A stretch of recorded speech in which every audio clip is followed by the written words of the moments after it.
Our journey began at SCBD Habitat Zoo in Jakarta, Indonesia. Two things to note here. First, what initially drew me to the zoo was the plant event Folia Fantasy. I won't spoil too much as it will have its own episode in a few months, but as a sneak peek, you're seeing Mr. Kunzo's stunning landscape featuring a waterfall, misting system, and breathtaking variegated monsteras climbing up the cascading rocks.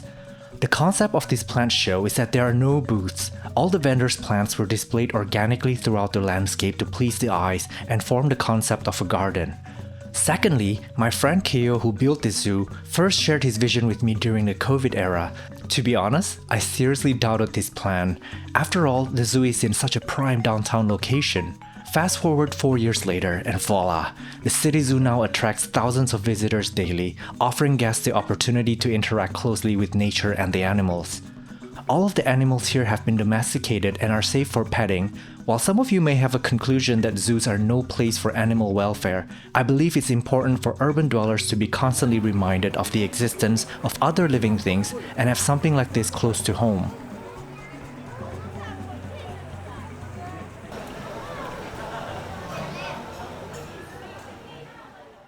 A few days later, we head to Singapore for Planters Market, where ironically, I met Kunzo himself in the flesh. I filmed his installation for the event, and you can check out the footage in the Shorts tab on YouTube or on Instagram Reels. The show was phenomenal, showcasing Singapore's passion for bringing greenery into urban homes. It was refreshing to see that most of the booths weren't solely focused on aroids. As a true garden city, Singaporeans are clearly embracing a diverse mix of ornamental, flowering, and even fruiting plants for their limited spaces.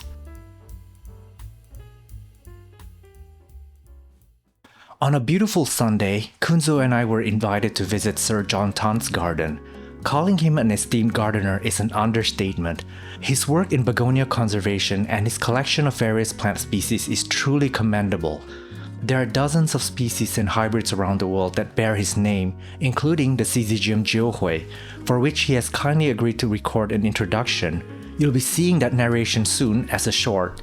This visit was especially meaningful to me as the last time I was here, we were accompanied by the late Sir Greg Hambali. Later that evening, I reunited with my high school friends at the site of our old school, which has now been transformed into one of Singapore's trendiest creative concept malls, New Bahru.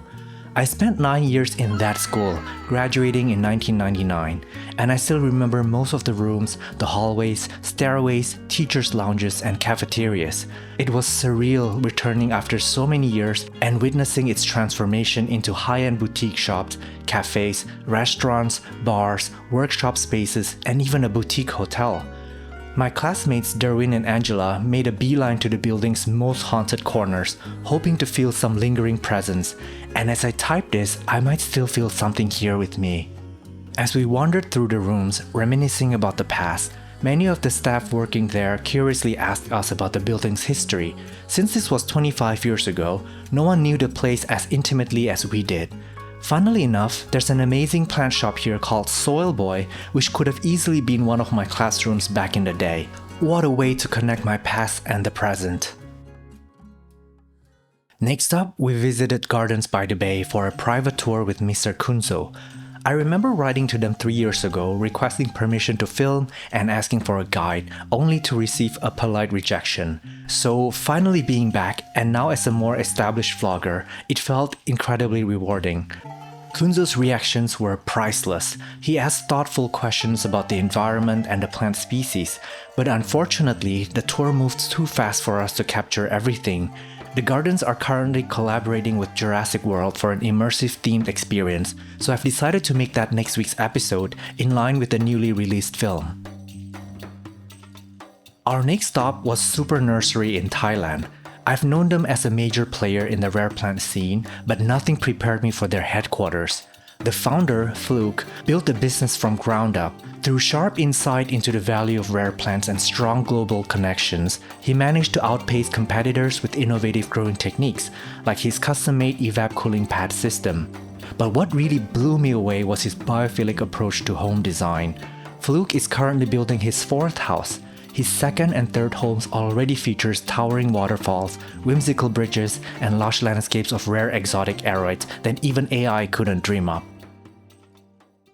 Unless you've been living under a rock, you've probably seen a wave of content featuring Irene from Leafing Around, Yan from Sydney Plant Guy, and myself. While we've been friends off-screen for some time, this was the first time we all met in person. We caused absolute chaos, the fun kind, at the Bangkok International Exotic Plant Show and Sale, running around filming contents and taking hundreds of photos with many of you.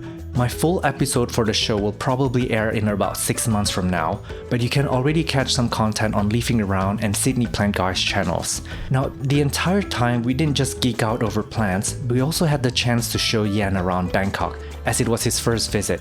Irene and I, being seasoned Bangkok travelers, played tour guides and made sure he saw how magical the city really is. To wrap up our work trip, we stayed at Holmes' home, yes, that's his name, for one last hurrah. It was a beautiful send-off, spending quality time exploring his labyrinth house filled with amazing plants and deepening our friendship. I'm incredibly grateful to Home for sponsoring our trip so the three of us could finally unite. On a sad note, I'm not sure if or when the three of us would ever meet in real life again. สวัสดีค่ะ Thank you so much, Home, for taking care of me and my friends here. And see you next time, Thailand. Bye. Bye. And finally, I celebrated my birthday in Bangkok with some of my closest friends. We went out from 6 p.m. until 2 a.m. It was a night to remember. In total, my trip spanned 21 days, including 7 different accommodations, and resulted in the filming of around 9 episodes.